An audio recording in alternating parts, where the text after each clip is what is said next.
The United Nations Middle East envoy Nikolai Mladinov raised alarm on Saturday over the desperate humanitarian situation in the Gaza Strip under the decade-old Israeli blockade.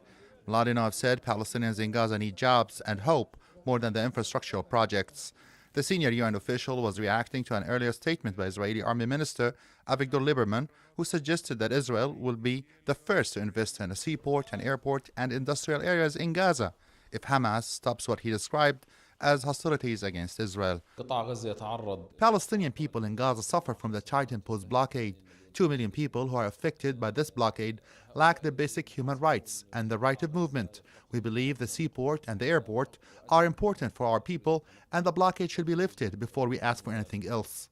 According to a World Bank report released in September, the vast majority of people in the tiny coastal sliver suffer from reduction of livelihoods and access to basic services, including fish water, electricity, and basic services.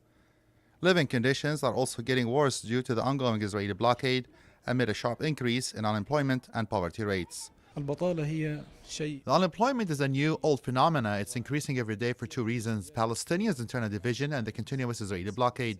The internal divisions affect opportunities for young people to apply and find jobs. We have an entire generation who's jobless. The World Bank report says the economy is on the verge of collapse. The Israeli military places a tight limit on fishermen and prevents farmers from accessing their land in the buffer zone east of Gaza. Israeli forces completely destroyed Gaza's international airport in 2001 and bombed Gaza's fishing port several times.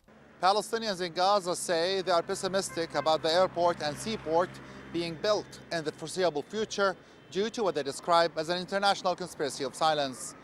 Ashraf, Kuwait TV, Gaza.